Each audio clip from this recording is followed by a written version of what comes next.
Pour aborder le bilan de Pierre Urmic à Bordeaux, il faut d'abord parler de la circulation automobile. En 2024, d'après l'index annuel TomTom, Bordeaux a été classé pour la première fois ville la plus embouteillée de France. En 2025, Bordeaux est deuxième, juste derrière Lyon. Mais d'après TomTom, un automobiliste bordelais a perdu en moyenne 99 heures sur toute l'année dans les embouteillages aux heures de pointe. Ce matin, nous avons justement rendez-vous avec un artisan plombier qui fait le trajet banlieue-centre-ville tous les matins. Là ici ça bloque parce que forcément il n'y a plus que la file pour tourner à gauche et nous pour aller tout droit. Et le bus aussi emprunte celle-ci puisqu'il n'y a plus qu'une seule voie en fait. On le voit, le bus il arrive. Voilà. Là aujourd'hui vous faites un trajet en une demi-heure, à l'époque vous le faisiez en combien de temps? Je pense que c'est sensiblement moitié moins de temps. Là on arrive dans le centre-ville, c'est gambetta. Je vais me garer mais ça va pas être possible, ça m'étonnerait parce que là il n'y a pas une place ici. Là. Ça c'est nouveau, avant c'était pas comme ça. Vous avez senti un changement notamment depuis 2020? Ah oui non mais le stationnement il s'est dégradé aussi, c'est sûr. Hein.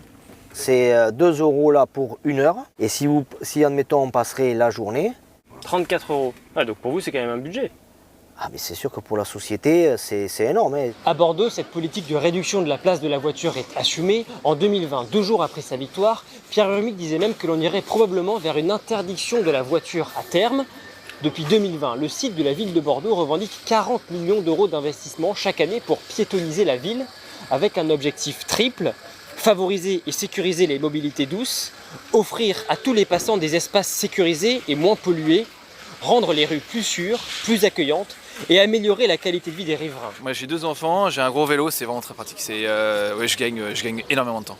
Ah mais je suis tout à fait pour qu'il y ait moins de voitures. La ville est quand même vraiment faite pour nous aujourd'hui et d'ailleurs il n'y a qu'à voir le nombre de vélos qui circulent aujourd'hui à Bordeaux. Le centre-ville c'est relativement petit, il y a les trams, il y a les transports en commun, donc je pense qu'avec le vélo c'est suffisant. Les rues sont relativement bien aérées, surtout le passage où on est en piéton. Pour autant, ce constat n'est pas partagé par tous. Dans le quartier des Chartrons, les riverains ont monté un collectif pour contester la piétonisation de la place du marché. Bonjour.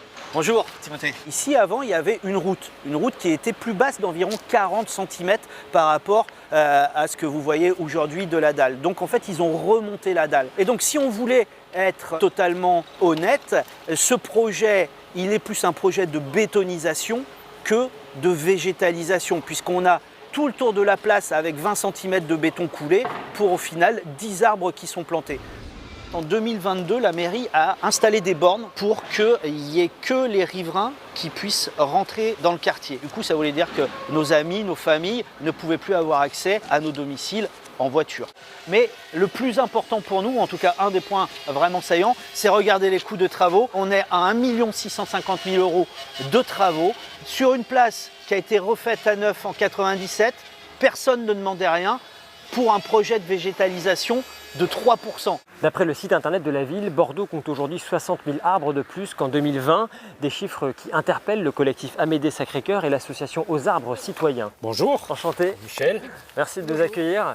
Ils ne comprennent pas que la création d'un parc leur ait été refusée pour compenser la construction d'un vaste projet immobilier, le quartier Euratlantique. Aujourd'hui, il y a 2 projets de bâtiments sur lesquels on les attaque sur le permis de construire. Et ça, c'est Pierre Urmic, enfin, c'est ces services qu'on signé le permis de construire. Vous réclameriez vous demandez à ce qu'il y ait un parc qui soit... Oui, un vrai parc de pleine terre. Ils disent on est à 4 mètres carrés par habitant. Alors, ce qui compte comme mètre carré, c'est ça, mais je vais vous montrer pire encore.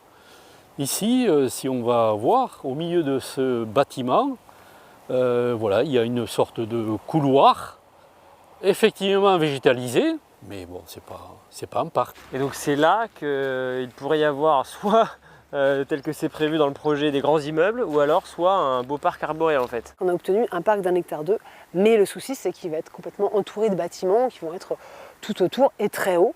Et le fait qu'il soit entouré veut dire des réseaux, des routes, des voies pompiers, ce qui fait que la qualité du parc n'a rien à voir. Après la vague verte de 2020, les Bordelais offriront-ils à Pierre Urmic un second mandat pour poursuivre son projet de renaissance de la ville selon ses mots? Réponse dans quelques jours.